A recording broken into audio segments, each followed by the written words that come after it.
नमस्कार. दिल के करीबमध्ये तुम्हा सगळ्यांचं मी सुलेखा तळवलकर अगदी मनापासून स्वागत करते. काही दिवसांपूर्वी ना मला एका पत्रकार मैत्रिणीने एक किस्सा सांगितला होता.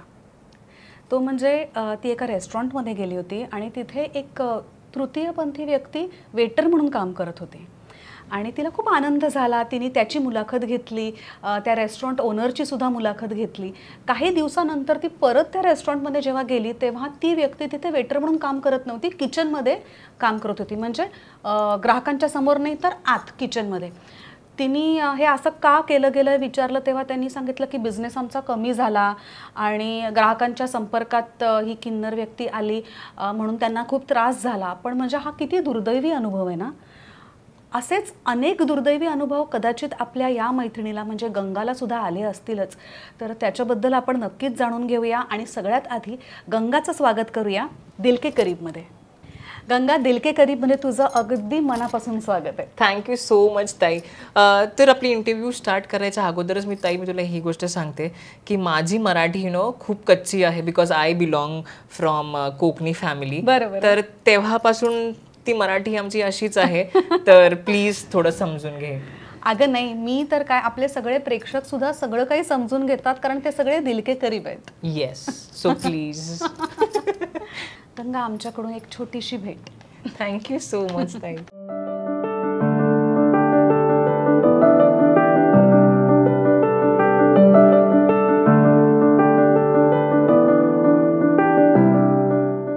तर ताई, ह्या गोष्टीवर मला एक काहीतरी म्हणायचं आहे. आपल्या सगळ्यांची मेंटॅलिटी अशा पद्धतीने बनलेली आहे ना की जर का कोणी पुरुषाबद्दल काय म्हटलं की एवढंच काम तो करू शकतो किंवा स्त्री की ही इतकंच काम करू शकते आणि त्याच्या पलीकडे जाऊन जर का कोणी काय काम केलं ना तर लोकांना ते टोचतं. फॉर एक्झाम्पल आता ते ट्रान्सजेंडरचं तृतीयपंथीचं झालं, त्यात तोच किस्सा. आता प्रत्येकाच्या डोक्यात हे कॉन्सेप्ट तयार आहे की ट्रान्सजेंडर किंवा तृतीयपंथी काय जास्तीत जास्त करू शकतात. आयदर ते लोक ट्रेनमध्ये भीक मागतील किंवा लग्नात नाचतील किंवा कोणत्याही दुकानापुढे भीक मागणार, इतपत सगळ्यांची अशी मेंटॅलिटी तयार असते. आणि त्या पलीकडे जाऊन जर का कोणी चांगलं काहीतरी करायचा प्रयत्न करत असतो ना तेव्हा ती लोकांना कुठेतरी ती गोष्ट खटकते.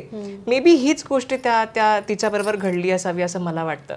पण now it is a progressive time. प्रत्येकजण आपल्या लाईफला घेऊन खूप जास्त प्रोग्रेसिव्ह आहे. Main, women and why not us. ठीक आहे. जर का तो पुढाकार घेतला होता की ट्रेन आणि लग्नापासून सगळ्यापासून लांब जाऊन स्वतःच्या हिमतीवर कमवायचं तर त्याच्यात चुकीचं काहीच नव्हतं. नाही, एकतर किन्नर म्हणून त्यांच्याकडे वाईट नजरेने बघितलं जातं, पण ते जर का स्वतःच्या पायावरती उभारायचा प्रयत्न करत असतील तर जग तेही नाकारतं. म्हणजे या लोकांनी करायचं तर काय करायचं. आणि मग सोसायटी पण खूप सेल्फिश आहे ना या बाबतीत. तर लाईक जर का फॉर एक्झाम्पल माझ्या घरी I am a straight lady for example. Okay. जर का माझ्या घरी कोणतं चांगली गोष्टी घडते, माझ्या घरी लग्न आहे किंवा माझ्या घरी कोणी जन्माला आलंय तर त्या दिवशी ट्रान्सजेंडरला घरी बोलवणं, त्यांच्याकडून आशीर्वाद घेणं हे चांगलं असतं.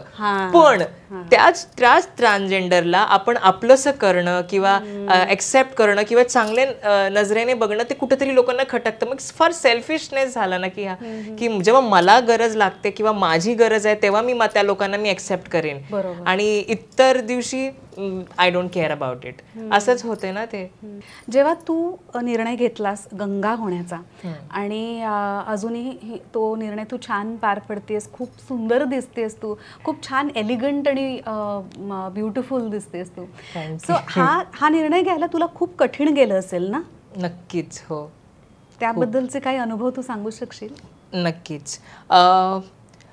स्ट्रगल सगळ्यांच्या आयुष्यात असतो. तो मुलगा असो किंवा मुलगी असो, सगळ्यांच्या आयुष्यात तो स्ट्रगल असतो. माझ्याही आयुष्यात तो स्ट्रगल होता. स्ट्रगल मला 2 पद्धतीचा होता की मला माझ्या समाजातून स्वतःचं स्थानपण निर्माण करून घ्यायचं आहे आणि ती जी मेंटॅलिटी जी लोकांनी बनवली आहे आपल्या डोक्यात तीही चेंज करून घ्यायचे. फॉर एक्झाम्पल मी ॲज अ चाइल्ड, ओके, मी स्वतःचं आयुष्य जगते. मी स्वतः फार कन्फ्यूज होते तेव्हा की नक्की काय आहे हे, की कोणत्या पद्धतीने मी वागू. कारण तेव्हा जेव्हा मी लहान होते तेव्हा हा किन्नर, ट्रान्सजेंडर ह्या सगळ्या टर्म्स काहीच नव्हत्या. जितकी मॅच्युअर्डली आता ह्या सगळ्या गोष्टी बोलल्या जात आहेत तेव्हा कोणीच नव्हतं बोलत. I was born in somewhere around 1992 मध्ये. तेव्हा तर फारच वेगळा होता तो जमाना. आणि त्या काळात स्वतःला एक्सेप्ट करणं आणि मग ते कॉन्सेप्ट समजून घेणं हे खूप जास्त डिफिकल्ट होतं. आणि तेव्हा मला इतकंच माहिती होतं की अशा कोणत्या वागण्याला किंवा अशा कोणत्या वागणुकीला बायल्या म्हणतात किंवा छगण म्हणतात किंवा हिजडा म्हणतात, इतपत माहिती होतं. एवढ्याच गोष्टी मला माहिती होतात. पण त्याचं ॲक्च्युअल टर्म काय असतात हे काहीच मला माहिती नव्हतं. इनफॅक्ट जेव्हा मी लहान होते कोणतीही ट्रान्सजेंडर आली ना की मी प्रचंड घाबरायचे, खूपच जास्त घाबरायचे. आणि जोक म्हणजे मी कधी स्वतःला एक्सेप्ट करून घेत नव्हते की मी ट्रान्सजेंडर आहे करून. मे बी इन 2015 ऑल्सो माझी एका रेडिओमध्ये इंटरव्ह्यू झाली होती 15-14 मध्ये, समवेअर अराउंड दॅट टाइम. तेव्हा मला हरीश अय्यर म्हणून एक ॲक्टिव्हिस्ट आहे, LGBT ॲक्टिव्हिस्ट, तर रेडिओमध्ये माझी इंटरव्ह्यू घेताना मला माझं इंट्रोडक्शन विचारलं होतं. तेव्हा हरीशने मला विचारलेलं, आर यू ट्रान्सजेंडर? तर मी एकदम like confident, no no no, I am not a transgender, I am a gay cross dresser. म्हणजे मी इतकी घाबरायची ते ट्रान्सजेंडर काय ते स्वतःला एक्सेप्ट करायला. बिकॉज मी पाहिलं होतं की लाईक बाकीच्यांची जी मेंटॅलिटी होती तशी माझीही होती की सगळे अशाच आहेत, वाईट आहेत, म्हणजे चांगलं कुणाशी बोलत नाही. मी अनेक जणींना पाहिलं होतं ते शिव्यागाळ्या करताना किंवा वाईट वागताना. पण त्या शिव्यागाळ्या करताना किंवा वाईट वागण्याच्या पलीकडे जाऊन ते मी कधी फाइंड आउट नाही केलेलं की त्यामागचं कारण काय आहे, मेंटॅलिटी काय असेल हे करण्यामागचं. हा, की कशासाठी ते लोक इतके व्हायलेंट होत आहेत ना. मग तसं मी एकदम कॉन्फिडेंटली म्हणाले, नाही मी gay, I am a gay cross dresser, I am not a transgender. तर for me my journey from 2014 till now कोणीही मला जर विचारलं तर नाव आय कॉन्फिडेंटली से की I am a transgender, in fact a proud transgender. तर त्याचा तो जो जर्नी होता ना, मग तेव्हा आय स्टार्टेड लर्निंग. तेव्हा मी त्या गोष्टीचा अभ्यास करायला लागले, जाणून घ्यायला लागले की ॲक्च्युली हे काय असतं, कसं असतं. And in that meanwhile मी एक मुलगा माझ्या आयुष्यात आला and he was my boyfriend. आणि त्यांनी मला अशा काही गोष्टी समजवल्या, अशा काही गोष्टी दाखवल्या. तेव्हा कुठेतरी असं पटायला लागलं की नाही, इवन दे आर ह्युमन्स. तरीही मी ॲक्सेप्ट नव्हती करत मला की मी ट्रान्सजेंडर आहे म्हणून. आणि त्याच्यानंतर मी एक शॉर्ट फिल्म केली होती ज्याचं नाव होतं वजूद. यु नो, मे बी वजूद एक टर्निंग स्टोन असतं, टर्निंग पॉईंट असतं आपल्या आयुष्याचा. तर वजूद एक होता, त्याच्यामध्ये मी ट्रान्सजेंडरचा कॅरेक्टर प्ले करत होते. अँड तेव्हा खूप जवळून त्या गोष्टी कळल्या मला की काय ॲक्च्युली त्या फिलिंग्स आहेत आणि का तो संघर्ष करावा लागतो. कारण जेव्हा मी माझा टेक द्यायला उभी राहायचे ना ट्रेनमध्ये, तेव्हा शॉर्ट फिल्म होती, लो बजेट मूवी होता तो. इतकी आमचा काही क्र्यू नव्हता. कॅमेरामॅन होता, माझा डिरेक्टर आणि त्याच्याबरोबर एक मुलगा असायचा. आणि मी ट्रेनमध्ये उभी असायची, कॅमेरा तिथे असायचा, कारण की आम्हाला लोकांना दाखवून नव्हतं द्यायचं की शूट चालू आहे करून. तर कुणाला असं जेंट्स डब्यात होते मी, तर लोकांना कोणत्या मुलांना वाटायचं मी एकटीच आहे. पण ज्या पद्धतीने ते लोक माझ्याशी बोलायला यायचे ना, I remember one of this incidents. Me Grant road स्टेशनवर उभी होते माझ्या डिरेक्टर बरोबर आणि आम्ही दोघं आमची लाईन्स रिवाईज करत होतो. आणि माझ्या डिरेक्टरच्या मागे एक मुलगा उभा होता अँड तिथून तो त्याच्या गोष्टी दाखवत होता मला. सो चाहिए क्या, असं म्हणजे. And that was the time. तेव्हा मी असं विचार करायला लागले, आत्ता मला कळलं की जेव्हा मी म्हणायचे ह्या लोकी नेहमी शिव्या देतात, ह्या नेहमी लोकी मारझोड करत असतात, ते का.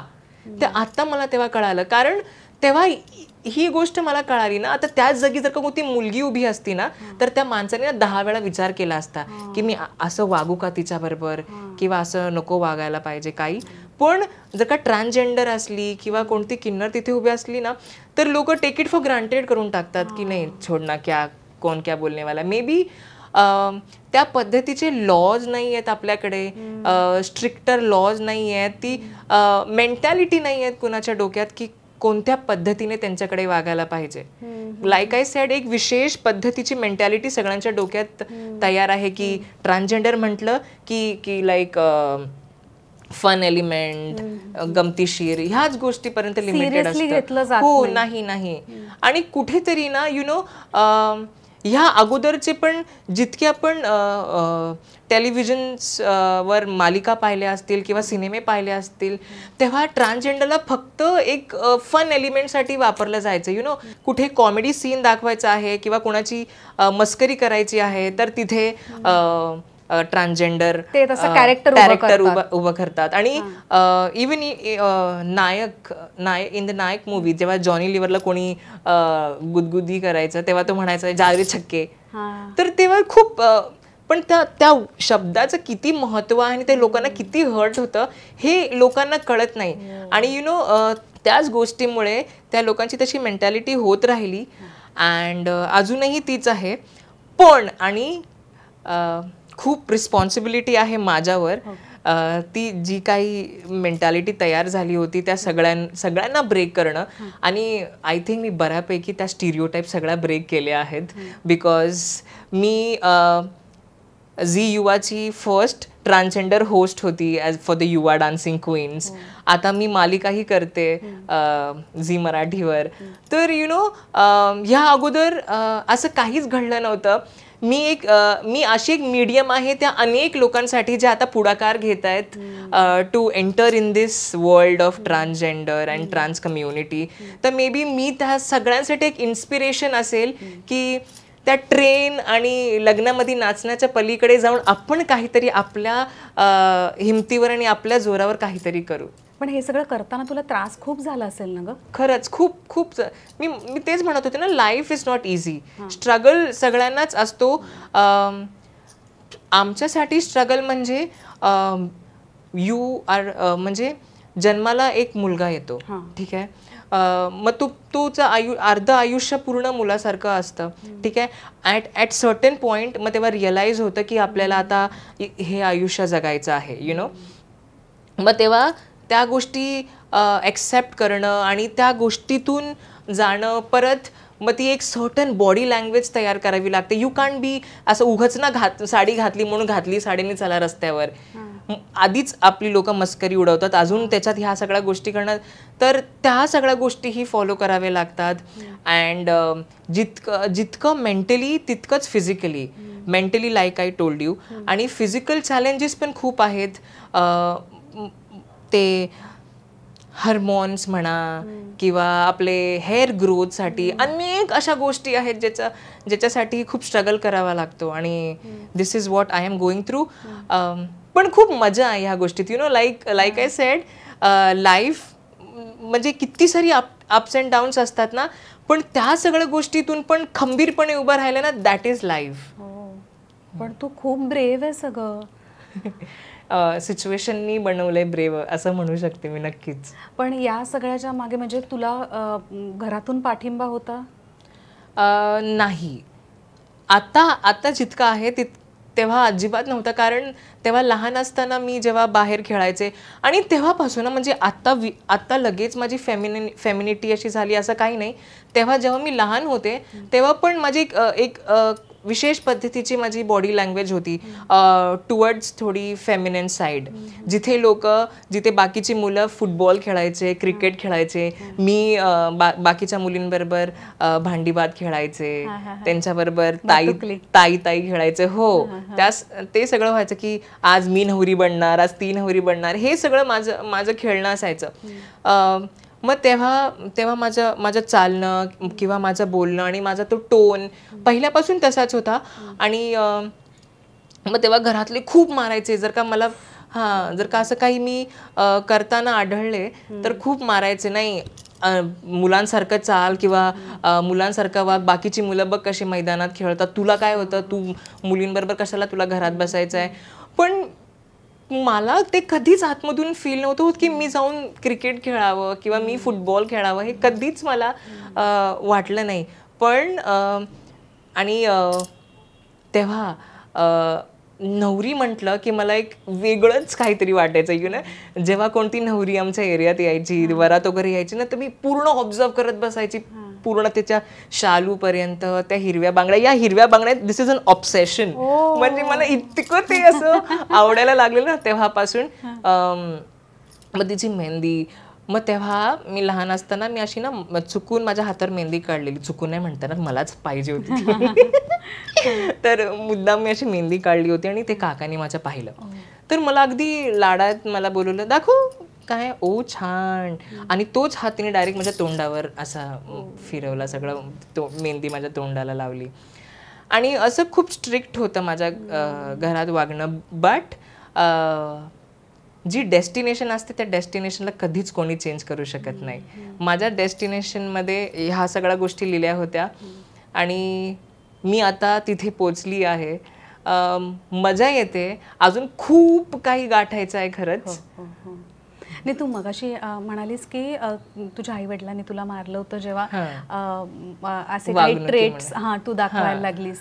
मला ना कुठेतरी असं वाटतं की जसे तुम्ही कन्फ्युज्ड असाल ना, तसे आई वडील सुद्धा कन्फ्युज असतील ना. नक्कीच. म्हणजे त्यांना सुद्धा आपल्याला दोष नाही देता येणार की इतर आई वडिलांसारखे ते पण नसतील ना, तर त्यांना असं वाटत असेल की अरे आपलं काय चुकलं. खरंच ते स्वतःला दोष देत असतील कदाचित, आणि मग तो चुकून माकून राग निघत असेल. हो अगदीच. कारण त्यांच्यासाठी ही वेगळी नवीन कॉन्सेप्ट आहे ना.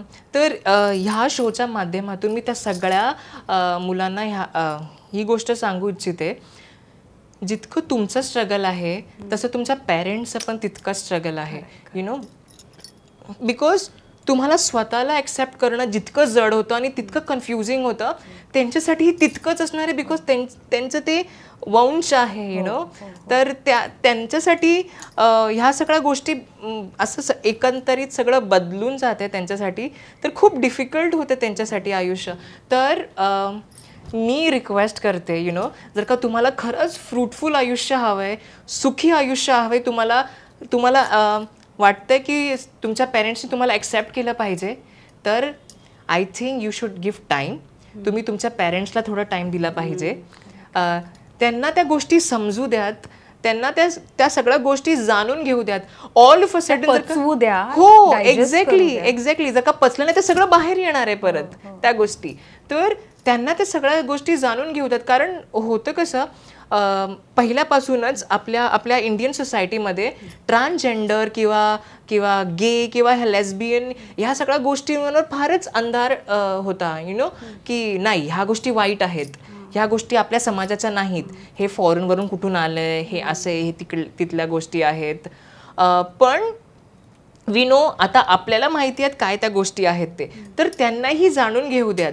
जसं तुमचा एक स्ट्रगल होता, तुम्हाला वेळ लागला त्या स्वतःला जाणून घेण्यासाठी, let them take that time. तुझ्या आयुष्यात ती वेळ कधी आली जेव्हा तुझ्या पालकांनी हे सगळं एक्सेप्ट केलं? ताई, ह्याच्यात तर थोडंसं ना आय टेक थोडासा advantage, because I come from थोडासा आर्टिस्टिक बॅकग्राऊंड. तर माझे पप्पा म्युझिशियन होते, माझे काका पण म्युझिशियन आहेत आणि काका फोटोग्राफर. तर आणि मला लहानपणापासून डान्स करायचा प्रचंड नाद होता. ठीक आहे. तर कुठेही आमच्या चाळीत आंबेडकर जयंती असो किंवा गणेश चतुर्थी असे कोणतेही सण असेल तेव्हा मी नाचायला जायचं तेव्हा. आणि एकदा असंच मला सगळ्यांनी कन्व्हिन्स केलं, तू लावणी का नाही करत यावर्षी, आंबेडकर जयंती आहे तर लावणी कर. तर आता आतमधून मलाही तितकीच इच्छा होते. तर मग मी लावणी केली आणि खूप कौतुक मिळालं मला सगळ्यांकडून. आणि म्हणजे किती सुंदर दिसतीये आणि किती सुंदर नाचलास तू वगैरे, खूप कौतुक मिळालं. तेव्हा लोक ना मला एक वेगळ्या नजरेने बघायचे, बिकॉज डान्सर आहे ना, आणि डान्सर आहे म्हणून साडी घातली आहे, इतकं लोकांनी तो हे नव्हतं केलं. आणि तेव्हा माझ्या फॅमिलीमधून पण तितकाच सपोर्ट होता की डान्स करायचं ना, ठीक आहे. मग मी माझ्या काकाच्या ऑर्केस्ट्रामध्ये पण एकदा ॲज फिमेल परफॉर्म केलं होतं, फिमेल आउटफिट. पण तेव्हाही लोकांना हे माहिती नव्हतं की असं काही आहे म्हणून. पण कुठेतरी मी माझं आयुष्य जगत होते त्यावेळीस. आणि त्याच्यानंतर मग मी मूवीज करायला लागले, शॉर्ट फिल्म्स केली वजूद, तेव्हा खूप रेकग्निशन मिळालं. तर होल हार्टेडली एक्सेप्टन्स नाही म्हणू शकत मी, की अजूनही मला होल हार्टेडली एक्सेप्टन्स नाही आहे, पण ते आहेत की काहीतरी होते, चांगलंच होतंय असं आहे. कारण अजूनही ना माझी कधी मी मावशीकडे जाते किंवा माझ्या कोणत्या काका काकीकडे जाते, तेव्हा त्यांची चर्चा चालू असते ना की हा साडी घालून काम करतो टीव्हीवर. तर माझी एकदा मावशी म्हणालेली, त्यांनी काय होतं, भाऊ कदम पण साडी घालतो, चला हवा येऊ द्यामध्ये. तर ते कुठेतरी तसं रिलेट करतायत, ते स्वतःहून एक्सेप्ट करणं ना की नाही आहे आता ट्रान्सजेंडर आहे किंवा तसं काही आहे, ते जड जातंय त्यांना एक्सेप्ट करायला सध्या तरी. तर मी त्यांना त्यांची वेळ देते की टेक युअर टाइम, लाईक मी म्हणाले टाइम द्यावेच लागेल ह्या सगळ्या गोष्टीला. तर होप फॉर द बेस्ट. पण मला काहीच त्रास नाही होते सध्या, बिकॉज काय ना, आपण ज्या पद्धतीने वागतो ना तसंच रिॲक्शन आपल्याकडे येतं. आता मी साडी घातली आहे, ठीक आहे, साडी घालून मी नंतर काय करते हा माझा प्रश्न आहे, ठीक आहे. आता साडी घालून मी काहीतरी चांगलं करते, टी व्हीवर आली आहे किंवा अजून काहीतरी चांगली कामं करते, तर लोकांना चांगलं वाटणार आहे. आता हीच साडी घालून जर का मी काही वाईट कामं करते, उगाचच कोणाच्या लग्नात नाचणं किंवा भीक मागणं किंवा कुठे सेक्स वर्क करणं, तर कुठेतरी खटकतं ना त्या गोष्टी. तर this is also a big responsibility. बरोबर. पण इतक्या वर्षात तू स्वतःच्या पायावरती उभी राहिली आहेस, म्हणजे तुझं मी म्हणेन प्रोफेशनल स्ट्रगल तर तू केलंच आहेस, पण एक म्हणजे प्रणीतपासून गंगा होण्याचा स्ट्रगल तर वेगळंच होतं, पण तू प्रोफेशनली सुद्धा खूप यश मिळालं आहे. हो. तर आता तुला वाटतंय की लोकांच्या नजरा बदलताय तुझ्याकडे बघण्याच्या? हो, खूपच. कारण मी आजचाच किस्सा सांगते. ह्या अगोदरही मी ट्रेननी प्रवास करायचे. तेव्हा जेव्हा मी प्रवास करायचे ना, तेव्हा लोक एक वेगळाच नजरेने बघायची, लाईक ही कोण उभी आहे बाजूला. एक अनकम्फर्टेबल असतं ना की उगाच कोण बाजूला उभी आहे यार प्लीज, असं एक डिस्कम्फर्ट म्हणता येईल त्या गोष्टीला. पण आज मी जेव्हा ट्रेनमध्ये उभी होती ना, अरे ही गंगा आहे का, चला मग आपण फोटो काढूया. म्हणजे इतक्या जणांनी आज सेल्फीज काढल्या. तर हेच सक्सेस आहे असं मी म्हणेन माझ्यासाठी. पण इथेच थांबायचं नाही, अजून खूप काही गाठायचं, अजून खूप लांबचा पल्ला आहे. काय करायचंय? मी आता एक स्टिरियोटाईप ब्रेक केली होती आता की मी टेलिव्हिजनवर आली आहे. आपण ह्या अगोदर फक्त हिरोईनला हिरोबरोबर रोमॅन्स करताना पाहिलंय, मीही रोमॅन्स करू शकते कोणते. तर ते एक स्वप्न आहे टू बी फिल्म्स हो. अँड असं उघच म्हणून नाही की कॅरेक्टर नाही प्ले करायचं, बट एक लीड कॅरेक्टर प्ले करायचं आहे की जिथे we see a female actress as lead. तर एक ट्रान्स पण असू शकते ना लीड, ती का नसू शकते. Means like you said, I am beautiful. Oh, of course you are. You are very elegant also. See, नुसतं ब्युटिफुल नाहीये, तू खूप ग्रेसफुल सुद्धा आहेस. सो तुझी ही इच्छा लवकरात लवकर पूर्ण सुद्धा होणार आहे. I promise you. तर ते एक स्वप्न आहे. आणि मी अशा जनरेशन मधून वरती आले ना, तेव्हा बिग बॉसचा एक वेगळाच क्रेज होता तेव्हाचा. आणि तो बिग बॉस मध्ये होतीस तू? नाही ना. I want to be in Big Boss. अरे you will be, I'm telling you. I want to एक बार दिल के करीब में आ गई ना, अभी देख तेरा जर्नी कैसे होगा. That's good, ताई. I so hope की you know मी तेव्हा सगळ्यांना बघितलेलं बिग बॉस मध्ये भांडताना आणि खेळताना, सकाळी उठल्या अगदी नाचताना त्या गाण्यावर. तर तो एक क्रेज होता. तर ती एक मोठी ड्रीम आहे की तिथे पण जायचं आहे. You will. आणि तिथे जाण्याचं एक मोठं कारण म्हणजे आता मी टेलिव्हिजनवर आले, यु नो, कुठेतरी मी थोडेफार असे विचार बदलू शकली लोकांचे. यु नो, ज्या पद्धतीने लोक अगोदर बघायचे, आता त्या गोष्टीकडे कुठेतरी लोक चांगल्या पद्धतीने बघतायत. आणि असा काहीतरी प्लॅटफॉर्म जर का भेटला, यु नो, तर अजून लोकांच्या जवळ पोचू शकते मी. यु नो, त्यांचे विचार बदलायला, त्यांना खरं आयुष्य दाखवायला की असं की अगदी नॉर्मल आयुष्य असतं आमचं, वेगळं काही नाही. जसं तुम्ही जगताय तसं आम्हीही जगतोय. यु नो, तो एक खूप मोठा मीडियम आहे to reach out to the people. तर तो एक मोठा ड्रीम आहे.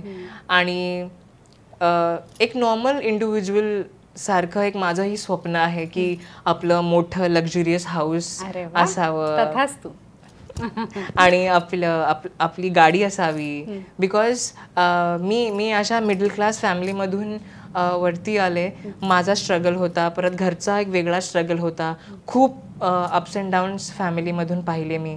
पण आत्ता मी ज्या काही स्टेजवर आहे आणि ज्या कोणत्या लेवलवर आहे, आय थिंक नाव हीच ती वेळ आहे मला त्या सगळ्या गोष्टी बदलण्याची, माझ्या घरच्या सिच्युएशन्स चेंज करण्याची, बाकी लोकांची मेंटॅलिटी चेंज करण्याची. तर हे खूप मोठं स्वप्न आहे. आय होप ते लवकरच कम्प्लीट हो. नाही, तुझा ना स्वतःचा खूप मोठा स्ट्रगल चालू आहे. आणि पण मला असं कुठेतरी वाटतंय की तू लोकांचा जरा जास्ती विचार करतेस, असं तुला नाही का वाटत? जास्ती विचार कारण जेव्हा आपण बाहेर पडतो ना ताई, तेव्हा लोकच आपल्या बरोबर असतात. ठीक आहे. आणि मला खरंच फरक नाही पडत, कारण की जर का मी लोकांबद्दल इतका विचार करत बसली असते तर मी आता ह्या लेवलवर पोचली नसते. यु नो, की मला सतत ते माझ्या कुठेतरी डोक्यात असतं की लोक काय बोलतील.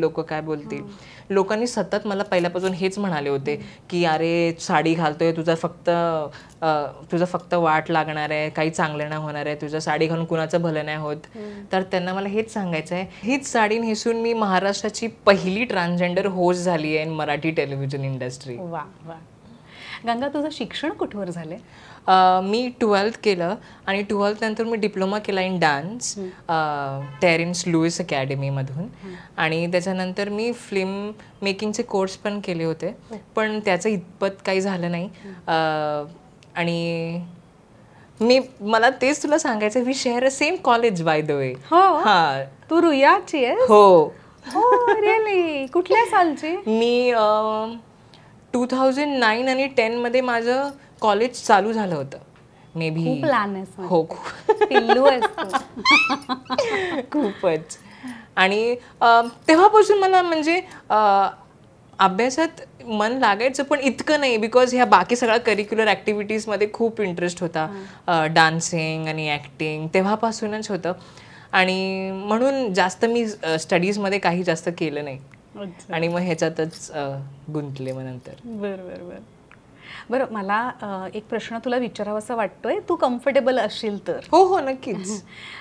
जेव्हा तू प्रणित होतीस आणि तुला प्रणित म्हणून राहायचं नव्हतं, पण तुला कळत होतं की गंगा व्हायचंय, ते एज तुझं खूप टेंडर असेल ना, खूप लहान वयात तुला ते जाणवलं असेल. पण त्या वयातली एखादी चांगली आठवण आणि एखादी कटू आठवण, असे काही प्रसंग सांगू शकशील? नक्कीच.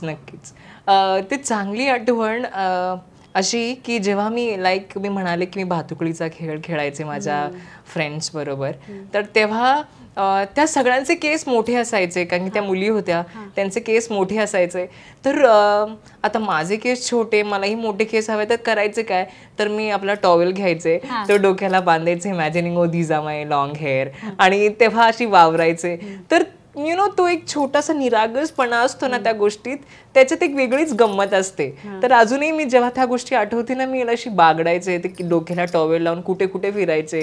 मग मम्मी अशी क्लिप बांधायची, पण मी क्लिप बांधायला जायचे, तो क्लिप नाही बसायचा टॉवेलवरून, कारण की टॉवेल असा मोठा होऊन जायचा आणि क्लिप छोटा. आणि ती गोड आठवण अजून आहे. आणि कठोर आणि वाईट अशी गोष्ट म्हणजे जेव्हा मला मी कुठेही जर का मुलांमध्ये खेळायला गेले, अरे बायल्या, छगन आला किंवा हे आला, ते चिडवायचे. आणि स्कूलमध्ये पण हे वेगळंच, माझ्या एरियामध्ये वेगळं चिडवणं व्हायचं आणि स्कूलमध्ये एक वेगळं चिडवणारे, मिठ्ठा है, मामू है.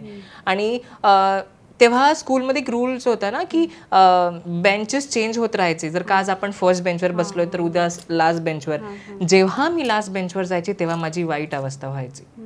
खूपच मेंटली हॅरेसमेंट, फिजिकल हॅरेसमेंट खूप व्हायचे. मग ती एक कुठेतरी यु नो, ते शेडी पास्ट त्या गोष्टीला म्हणता येईल. मग ह्या सगळ्यातून रिकवर कसं केलं स्वतःला? आय डोंट नो, टचवूड की माहिती नाही त्या देवाने मला एक वेगळ्याच पद्धतीची मेंटॅलिटी दिली आहे. मला असं कधीच वाटलं नाही की स्वतःला त्रास करून घ्यावा, कारण आपण अनेक अशा न्यूज पाहिल्या आहेत आणि म्हणजे कितीतरी LGBT जे मेंबर्स आहेत त्यांना जास्त कोणी चिडवायचं म्हणतात त्या डिप्रेशनमध्ये जाऊन त्यांनी सुसाईड कमिट केली आहे. बट लकीली मला त्या सगळ्या गोष्टीमधून असं जाऊसं नाही वाटलं. कधी मला तसं वाटलं नाही की आपण असं या सगळ्या काही गोष्टी करून घेऊ, टचवूड. बिकॉज तेव्हा माझ्या 2 मैत्रिणी होत्या सतत माझ्याबरोबर असायच्या स्कूलला जाताना. रेवती, दिव्या आणि अंजली होती तेव्हा. तर ह्या लोकी भले त्या मुली होत्या पण ते भांडण्यासाठी ना अगदी पुरुषांसारख्या ते मुलांसारख्या होत्या. तुझ्या बाजूने? हो, माझ्या बाजूने. मला भांडता नव्हते पण ह्या लोकी भांडायला जायचा. तेव्हा कुठेतरी तो सपोर्ट होता, जेवढा घरातल्यांचा सपोर्ट नव्हता ना मला, की ते लोक ओरडायचे मारायचे, पण ह्या तिघींचा मला सपोर्ट होता. तर आताही त्या लोकी तितक्याच स्ट्रॉंगली माझ्या मागे उभ्या आहेत. अच्छा, शाळेतल्या मैत्रिणी? हो हो, नाही शाळेतल्या एरियातल्या मैत्रिणी. मी तेच विचारणार होते तुला की आई वडील थोडेसे कन्फ्युज्ड होते किंवा त्यांना वाईट वाटायचं, मग बॅकिंग कोणाचं होतं ते मी आता तुला विचारणारच होते. तर बॅकिंग हेच लोक होते माझ्या मागे. आणि जेव्हा हा सगळा प्रवास चालू झाला तेव्हा कुठेतरी तो सपोर्ट नव्हता त्यांच्याकडून, बिकॉज सगळे आपापल्या आयुष्यात बिझी होते. तेव्हा आय स्टार्टेड स्वतःची जर्नी, स्वतःच स्ट्रगल करायला, स्वतःहून एक्सेप्ट करायला की हे काय चाललंय, मी कसं मग साडी घालून मला एरियातून बाहेर पडायचं आहे, कसं निघू. ही सगळी माझी स्वतःची स्ट्रगल होती आणि कुणाचाच सपोर्ट नव्हता. पण जशी म्हणाले ताई तुला मगाशी मी की मला अनेक लोकांसाठी इन्स्पिरेशन बनायचं आहे, तर त्यांच्यासाठी मी असा एक सपोर्ट सिस्टम बनायचं ना मला त्यांच्यासाठी, की अजूनही मला कधी कधी लोकांचे DM येतात अनेकांचे की आमच्या घरात असं काही सिच्युएशन आहे तर मी कसं हँडल करू. तर मी वेळातून वेळ काढून त्यांना रिप्लाय देते अशा सगळ्या सिच्युएशनमध्ये. इंस्टाग्रामवर हो अनेक असतात की ते विचारतात की आम्हाला ट्रान्सफॉर्मेशन करायचं आहे तर आम्ही काय करू. तर त्या बाबतीत मी खूप काही लोकांना तशी सपोर्ट करते डिरेक्ट इनडिरेक्ट वेजमध्ये. तर मे बी त्या सगळ्यांसाठी मी एक सपोर्ट सिस्टम आहे. मला नाही भेटला तो सपोर्ट सिस्टम, मला ह्या सगळ्या गोष्टी स्वतःहून जाणून घ्यायला लागल्या, पण मी त्यांच्यासाठी नक्कीच सपोर्ट सिस्टम बनवू शकते. वा वा, छान. गंगा, तुला असं कधी वाटतं की आपला स्वतःचा एक संसार असावा, आपलं कुटुंब असावं? हे किती ऑब्वियस आहे ताई. लाईक आय सेड, सगळे नॉर्मल आहेत. तू नॉर्मल आहेस, बाकी सगळे नॉर्मल आहेत, सगळे नॉर्मल आहेत. आणि तू कोणत्याही इंडिव्हिज्युअलला पकड, कोणत्याही एका अशा ह्याला पकड की जो एक माणूस म्हणून जन्माला आलाय, त्याला हा प्रश्न विचारशील, सगळ्यांनाच हवं असतं की कोणीतरी त्याचा जोडीदार असावा, कोणीतरी प्रेम करणारा असावं. तसं गोड स्वप्न माझंही आहे. असं आहे का कोणी गोड तुझ्या आयुष्यात? सध्या तरी नाही. मे बी नॉट, बघूयात. पण सध्या मी माझ्या करिअरशी कमिटेड आहे. मी करिअरवर खूप जास्त प्रेम करते सध्या आणि त्या गोष्टीकडे पण वेळ देईन वेळ आल्यावर. मी खबलश होते उगाच. नाही, कारण तो नवरीचा विषय निघाला म्हणून आय थिंक तू ब्लश. नाही, मी नवरी नक्कीच होणार. मी अनेक वेळा माझ्या कोणत्या प्रोजेक्टसाठी किंवा कोणत्या कार्यक्रमासाठी मी नवरी झाले, पण ऍक्च्युअल त्या स्वतःहून म्हणजे लग्नासाठी तयार होणं ही वेगळीच. I mean you have gone through it. तुला माहिती आहे काय ते दडपण असतं ते. तर मला त्या सगळ्या गोष्टी अनुभवायच्या आहेत. मातृत्व काय असतं हे मे बी स्वतःहून मला नाही ते एक्सपिरियन्स करता येणार, पण मी मम्मी पण नक्कीच बनेन मे बी. कारण आई ही कोणती व्यक्ती नसते, ही भावना असते, ही फिलिंग्स असते, तर मी त्याच फिलिंगने कोणाची तरी मम्मीही बनू शकते. तर असे खूप काही स्वप्न आहेत, बघूया कधी ते पूर्ण होत आहेत. छोटे गोड स्वप्न. नक्की तुझी सगळी स्वप्न अगदी लवकरात लवकर पूर्ण होणार आहेत. तुला एक छानसा जोडीदार मिळणार आहे, तू लवकरात लवकर आई होणार आहेस, तू छान सुंदर नवरी नटणार आहेस. माझ्याकडून खूप खूप शुभेच्छा आहेत तुला, अगदी दिल से. थँक्यू सो मच ताई. आणि तू नक्की येशील मग त्या लग्नाला? नक्की, promise. Ganga, thank you so much. दिल के करीबमध्ये तू आलीस आणि आम्हाला खरंच एक वेगळाच आनंद दिलास. आणि आत्तापर्यंत आपली ओळख नव्हती, पण आता तू खरोखर माझ्या दिल के करीब झाली आहेस. वा, खूप थँक्यू सो मच ताई.